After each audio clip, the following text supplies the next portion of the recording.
Have you ever felt frustrated by a setback so out of your control that your only choice is to simply move forward and try to forget the masterpiece you've just lost? Well, I certainly did with today's update. I can still feel the heavy weight of regret knowing I have to do this all over again. Hello! Again. This is Adrian Miller, back with another update of my reinvestigation into the cold case murder of John Doughtry.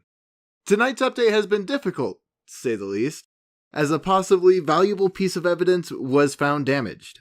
I received a stained yellow envelope full of content that were equally stained. Notes, photos, the stupid, and an ornate bracelet, and a tape labeled Seo Yan Young, interrogation. Besides the tape, none of these seemed terribly critical to the case, so I admit I wasn't fully aware of the tape's importance at first. That is until I read Detective North's police notes in reference to its content.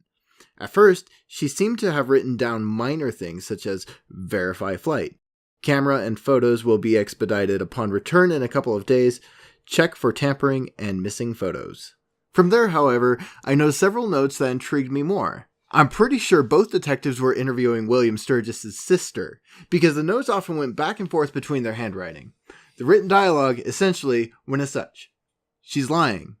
I think she might be stupid. No one is that stupid. Ask something and see. I will. See? Stupid. Stupid can still lie. That's kinda fucked up. Note. Drunk male, dark hair, taller than 5'3", shorter than 6 feet. Demanding to see Sturgis. Think it was spaz? All I have to go on are these quick back and forth scribbles from the detectives.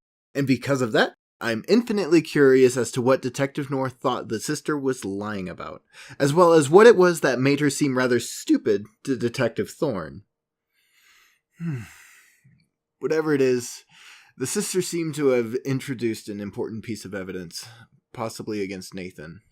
Unfortunately, we will have to be the judge of that based on what little I could uncover from the attached report, because somehow the tape in the envelope came out empty. While there was a bit of water damage, the damage did not seem to be severe enough to render the tape completely useless, so I'm a bit confused.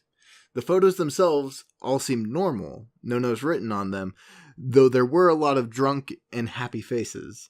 Then I turned my attention to the bracelet.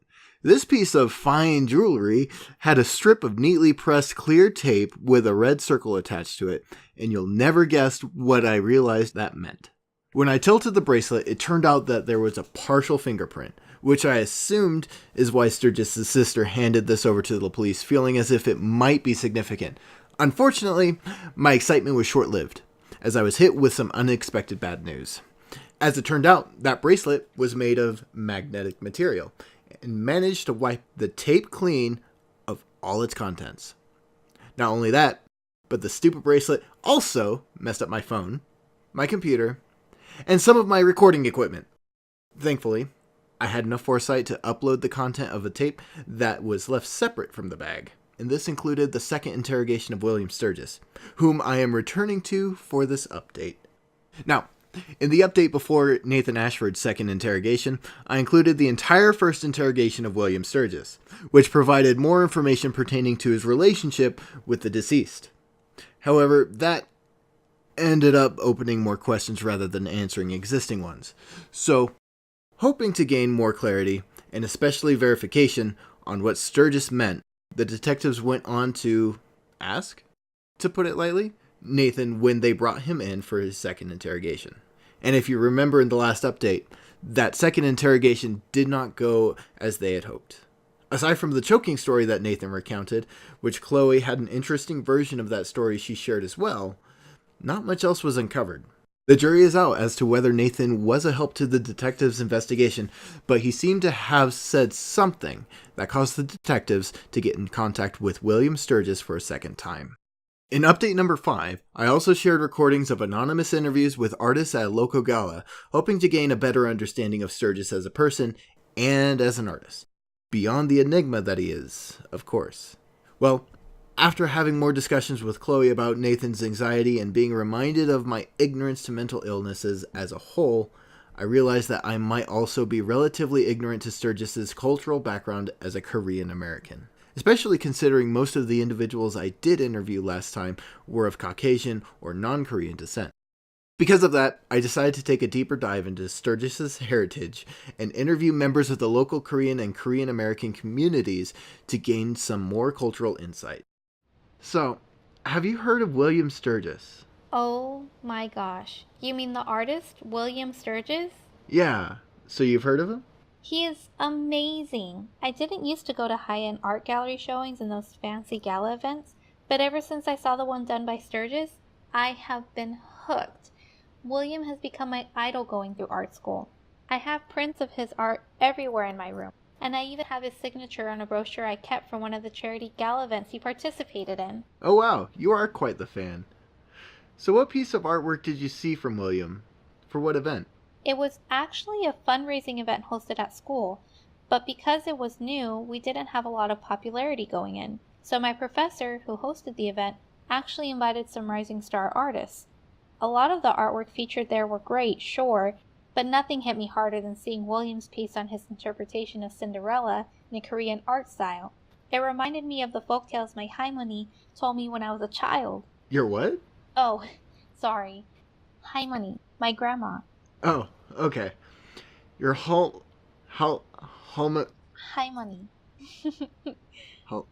Halmoni. There you go, you got it. Thank you. Anyway, have you seen artwork like this before? Honestly, no. Especially at my college, which are mostly full of Caucasian students. My professor isn't Korean either, so I was really surprised he even knew of anyone with this particular style. Ever since then, I go to William's exhibits, any art galleries and charity events that feature his work. Even won auctions for a couple of his paintings. Have you ever met William in person before? No, but I don't think I want to. Something about following his works and not actually meeting him in person just adds to the mystery of how his brain works, you know? I don't think I really know, no. What you heard just now is a dime a dozen. I seem to have some incredible luck getting in contact with a Korean American art student who also happened to be a big fan of Sturgis. What luck I must have. After this phone call, Grace put me in contact with some people she knew who thought could help shed some more light on Koreans' opinions on Sturgis. While yes, I was able to get a hold of the people Grace told me about, none of them wanted to speak to me on the record about him, let alone have me disclose who they were. Which was odd, but I respect that. They did, however, allow me to share what it was they had to say. So while the voices are absent, and the identities hidden, I at least have their words to share. The older people I spoke to either knew of him, but didn't have anything specific to say except the younger females are in love with him, or they outright despised him. One person specifically said this about him, quote, "He's not Korean. I don't even know why anyone even pays attention to his art. He shames his ancestors by pretending to honor our painters' works. It's disgusting." End quote. Ouch. Harsh, right? Well, that wasn't all they had to say. When I asked if they could elaborate on how Sturgis was disgusting, they continued, quote, "Everything. My grandchildren love talking about him all day and all night, and even try to speak like him. I tell them they are speaking Korean all wrong because of it, but they don't care.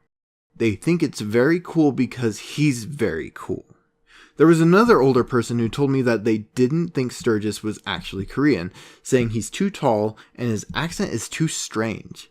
While they didn't go as far as the lady in the 5th update who claimed he had to be a Japanese man capitalizing on Korean art, Sturgis's Korean background was called into question once more. However, ask any Korean American young adult about Sturgis, and 99% of the time, they're massive Sturgis enthusiasts.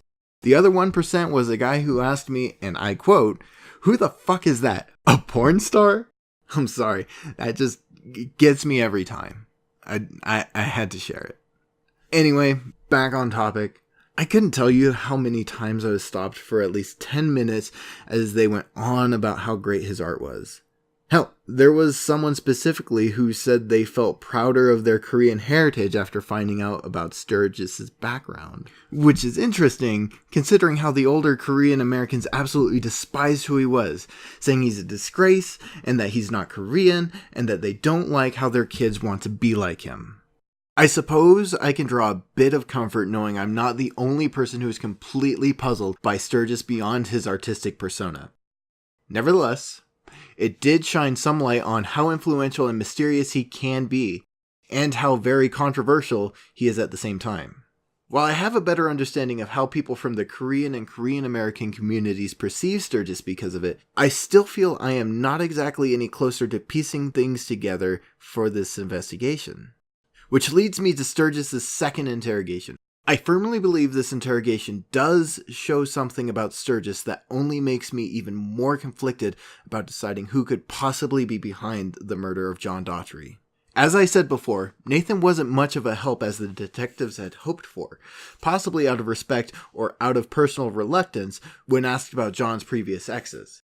Regardless, as a result, the detectives also decided to call in Sturgis for questioning again to gain some clarity on certain topics. And surprisingly, things turned to absolute shit. I know that wasn't very professional of me, but I honestly could not think of a better word to describe it considering the nature of the interrogation last time. At any rate, onto the recording itself.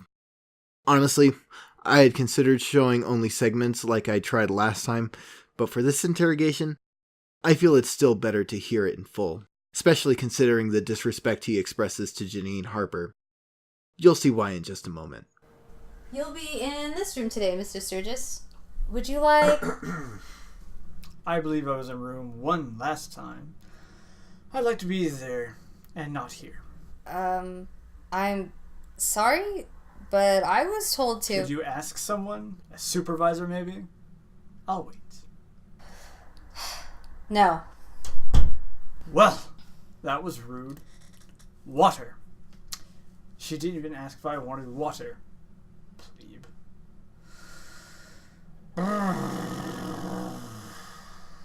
Red leather, yellow leather, red leather, yellow leather, red leather, yellow leather. Good afternoon, Willie. Excuse me? I mean, Sturgis, how are you today? Mr. Sturgis, if you will. Evidently not doing as wonderfully as you two seem to be, officer. Sorry about that. We needed a cup of joe. Coffee. He fixes everything. Not everything. Excuse us, Mr. Sturgis, for seeming insensitive. Thank you very much for coming to see us again. We do greatly appreciate your cooperation in our investigation. No, I'm sure it's been difficult for you both. I imagine scraping up leads has been difficult, or else I wouldn't have been asked to come back so much. So you've received our missed calls? Of course! Not long before I picked up the last call to come here on the 25th. By the way, my name is William Sturgis, not Willie. And today is January 25th, 2012, and it is 5:30 in the evening, when it honestly should have been 11 a.m. at the latest. I'm sorry, that was rude of me. I've been rather testy lately.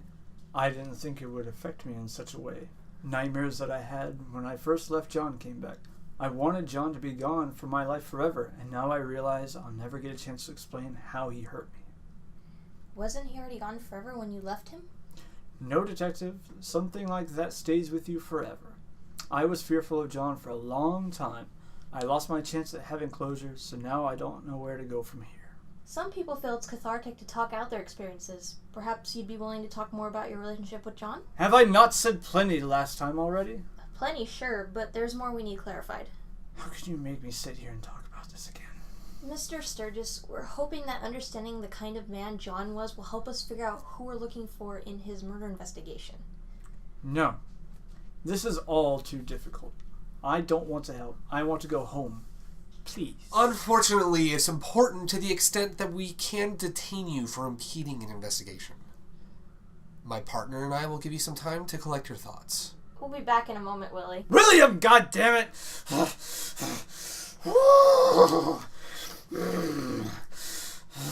Calm. Just Fucking calm down. Shh. My apologies. I had to stop the recording to make sure my car didn't just putter off my driveway or something. I imagine by now you'd be wondering what exactly was going on during the segments where Sturgis is alone, as none of us could visually see what exactly he was doing. Particularly in this segment, Sturgis is heard getting out of his chair and patting himself. From the sound of it, it seems he's patting himself from head to toe while making the sounds of a motor, blowing raspberries, as I believe it's called. It was incredibly bizarre to listen to the first time around, because I truly had no idea what it was about. So I played the audio for a few colleagues of mine who were far more familiar with the fine arts than I am, and one of them explained that there is actually a method to his display of madness.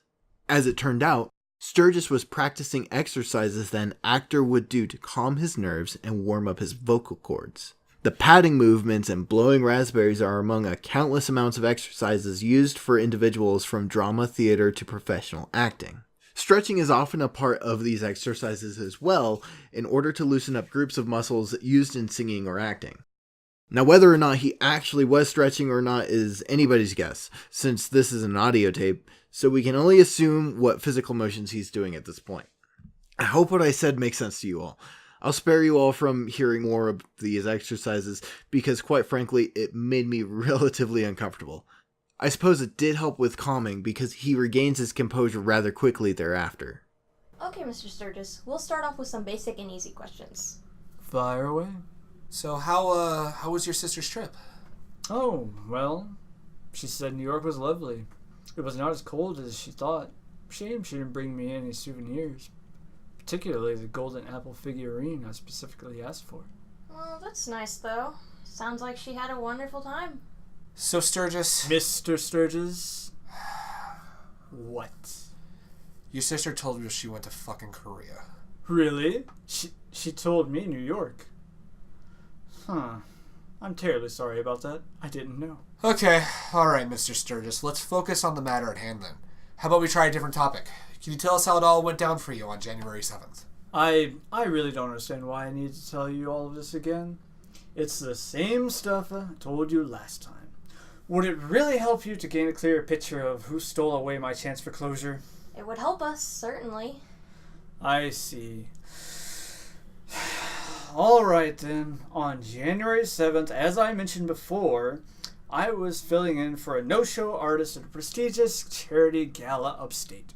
This was particularly in favor of my friend, as her reputation was absolutely on the line otherwise, so I left around 4 in order to make it to the opening at 5. I had been there all the way until closing at 8 p.m., packed my things, and picked up my sister from the other event she substituted for me. Mind you, they still haven't yet paid her properly for her time. So how did your sister get roped into this again? Right, well, as you know, I was contracted by Nathan Ashford to go run a photo booth for a gay event he held at a bar.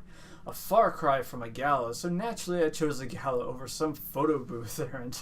Still, it isn't my style to turn down a favor, even from the lover of a former significant other, so I asked my sister to step in for me. See, that wasn't so hard now, wasn't it? I suppose. What happened after you picked up your sister? Nothing, really. What sort of nothing, really? We went home and went to bed, I guess. We were both pretty tired and ready for bed. She didn't talk about her night? You didn't check out her cool photos? Oh, well, of course. She talked to a lot of the clients, and they all complimented her dress. But she did have trouble with one guy. He was trying to grab her attention or something. She didn't want to talk about it too much because it made her feel uncomfortable. A girl like that should never be in such a disgusting place. I'm surprised Dave didn't try to take her home. Dave? Yeah, fucking Dave. The manager at the Drunken Bell, the one who never paid your sister. You mean Derek? Tacky plaid sweater, vest handing out free drinks to average-looking girls? How charming. He's like 50 or something. I think he's actually in his mid-30s. So he's not the one who grabbed your sister? No, she said it was some real thin guy who looked like he was strung up on drugs. So she told you what Dave looked like, but not the guy who grabbed her looked like? If you're talking about the manager, Derek Shepard, then yeah. She was really insulted that he called her average. She's been appointed by modeling agencies and fashion shows. But she's too bashful and polite for that sort of thing.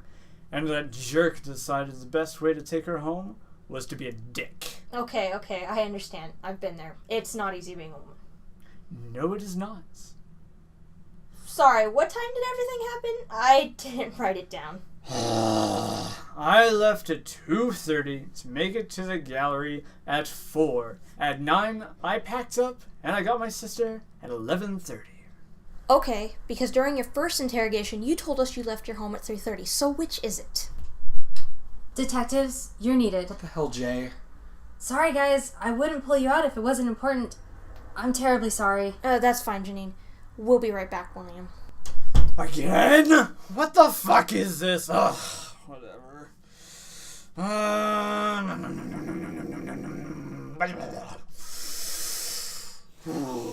I'll cut back to the interrogation in just a second. At this point, Sturgis has been left alone for almost an hour. He maintains his composure for about 20 minutes, but then, after about a half hour, you hear him get out of his chair and start pacing about the room while counting to himself. This one, I'm not sure if that's an exercise or not. Off and on, you hear him pat himself up and down while blowing raspberries again. Jesus Christ, I'm glad none of you have to hear this in full. To explain a little more in detail, by blowing raspberries, I meant the sound you make when you flap your lips to mimic a car engine. I think it counts if you stick your tongue out to make fart sounds. In any case, Sturgis is being weird. So much so that it stumped even the detectives when they returned from their emergency. Something that was actually never explained in their police notes.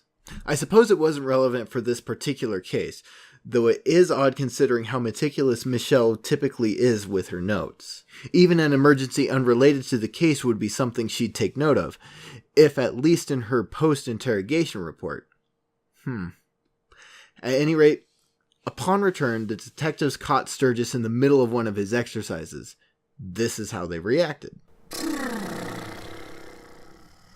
Finally! It's been like 2 hours and your secretary won't let me go.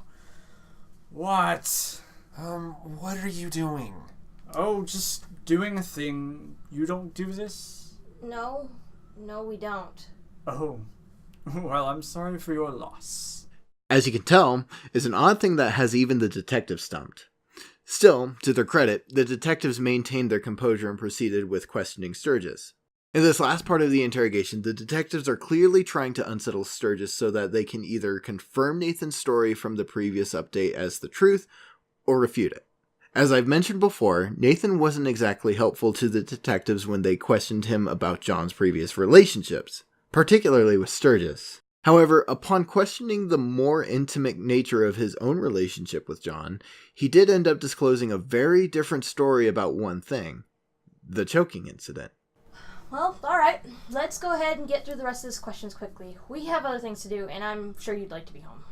Great. Ask away. If you don't mind, could you describe your relationship with John? Of course. Why would I mind? He's a complete idiot. Why else? Because he tried to kill you? Yes, well, he was charming. He made me breakfast and dinner. It was really nice, but if we ever ate out or ordered takeout, he'd refuse to pay because he could make something better. We had plenty of arguments. The toilet lid being left up, washing dark and light clothes together, or the AC or heater being left on all day. They were little silly, nothing arguments. All because everything had to be perfect. It all needed to be perfect. But it wasn't. He wasn't. He left me. I thought you left him. No, I ran away. He left me once. Before the incident, maybe it was the breaking point. Things were tense and strained when we got back together. He wasn't the same, but he was happier. I had a feeling he was seeing someone else, but I couldn't accept it. Desperate to win him back, I asked if we could try new things. You know, like... Actually, that's all I'm willing to say. You know, Sturgis, strangling is very aggressive and personal. Do you know of any childhood traumas John experienced? Trauma? John had the perfect childhood. He was never really hazed or bullied. He never knew what it was like to starve or be fearful of going home. His parents loved him. His pushy little sister called almost every day. Even I would miss him from time to time. Were you afraid to go home? Never. I was loved by my friends. I only had my sisters since my parents worked often, but they bought us everything we could ever want. We never went without. So you were never berated for being gay? No. I prefer women. So it was easy to hide up to my parents' passing. I was already an adult by then, so I did fairly well. As I said before, I want to keep this interview short, but I'm not enjoying your dishonesty. Excuse you? Just today, you've given us 2 different time frames for your departure to the gala. Add that to your first interrogation, and a total of 3 different time frames. And as so it would seem that suddenly today you decided to mention that you returned to the crime scene to pick up your sister. What time did you pick her up? What the fuck? Why are you being a bitch? Hey, you need to It's stop. alright. If Willie can't tolerate having an assertive female call him on his bullshit, then that's his problem. Hey, Sturgis, you're a suspect in a murder investigation and you forgot to mention you were there? No one is that stupid. So what time did you pick her up? By picking her up, I meant... You know, I'm just not buying it. After your jab at my father, I'd be more than happy to throw you in a holding cell and get a warrant to search your place. I have a choking suspicion I'd find something there. Whoa, Michelle. Your father? I don't know anything about your stupid dad. Bull! You know what, Sturgis? I've been trying to give you the benefit of the doubt here, but at this point, you're hindering our goddamn investigation with these comments. In fact, I've got some bullshit of my own I want you to explain. Do you know that apparently John has pseudophobia? Pseudodysphagia. Yeah, that shit. A phobia of choking, and he was going to counseling for it? So please, do fucking explain how someone with a phobia would try to inflict the same sort of thing on another person. What? I'm not a psychologist. I'm the victim here! Sure, Sturgis, you are the victim. Not your sister who was grabbed and had to wrestle her arm away. Not John's family who will never be the same. And not Nathan Ashton who is falling apart. What is this with you ruining names? His name is Nathan Ashford. Who? John's fucking boyfriend. Yeah, the guy with the blue jacket. What the fuck? Blue jacket? That gray, greasy sweater? He looks like he hasn't been bathed in a week. That's Nathan Ashford. Oh, yes, you're right. He hasn't changed his clothes since the murder. You are very good at remembering names, features, and outfits, but you can't remember times? It looks like you've been lying. Are you done lying now? I'm fucking done. Alright, stand up and put your hands behind your back. I want my manager! You have the right to an attorney, not your manager. My manager is my attorney. She writes my legal contracts. Fuck! I was high when I left. That's why I can't remember the times for that day. Do a drug test or something. My sister told me everything the next day. My head was clear, so I remember that stuff. I have a prescription for stuff. I take a little bit more. What stuff? Ritalin. If you need Ritalin for ADHD, it won't get you high. I know. I have a prescription for it. But I don't need it, if you catch my drift. Okay, we can end this here. Sounds good to me. Hey, Sturgis, get on out of here. And for the love of God, try not to start any more shit.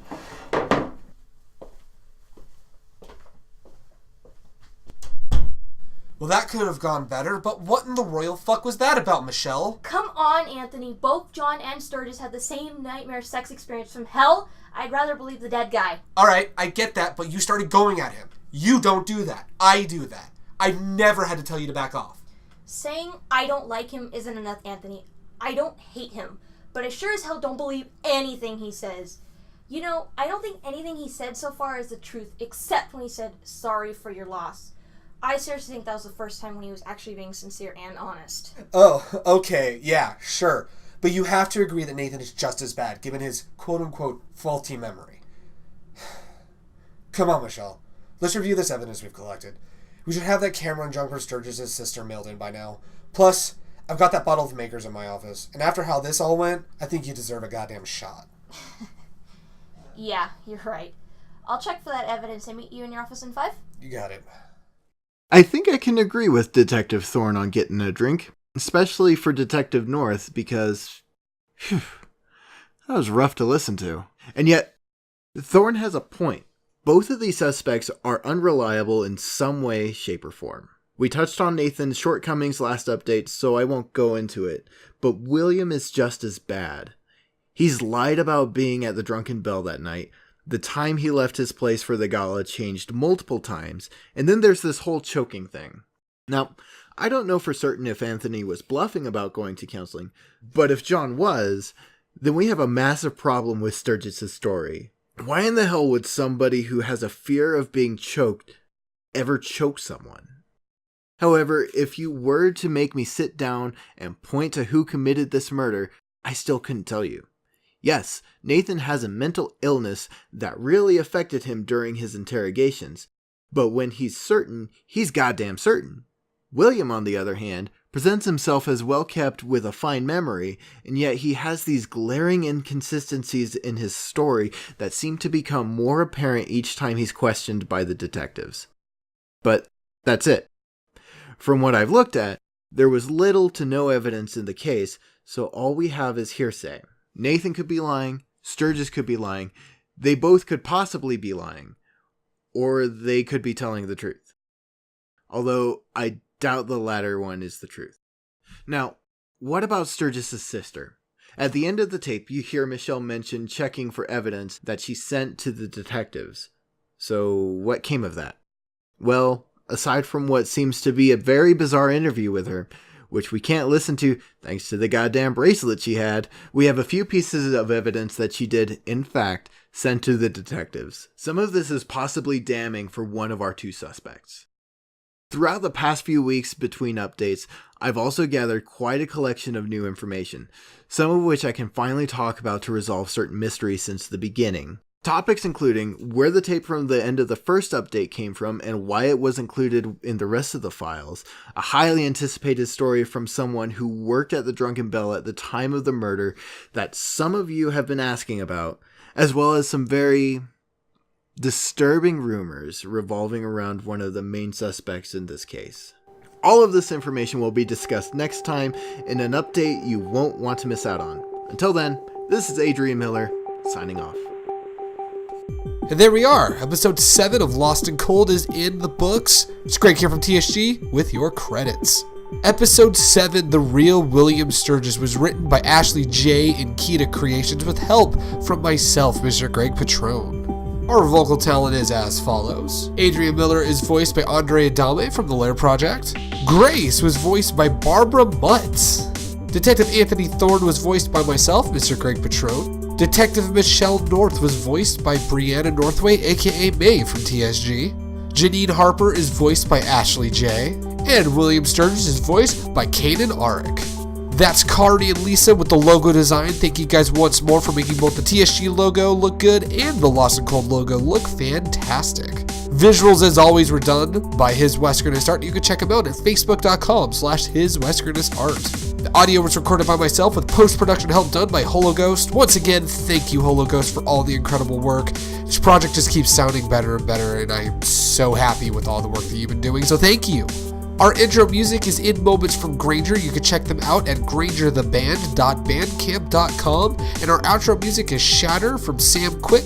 You can check out his music as well as his brand new album, The Way Forward, at samquick.bandcamp.com. And as always, Lost and Cold is a TSG production. It was created by myself with help from some of the most incredibly talented people that I have had the pleasure of working with. Thank you guys so much for listening to episode 7, and we really hope you guys come back next week for a massive episode, episode 8, Answers and Questions. Until then, we'll catch you guys next week.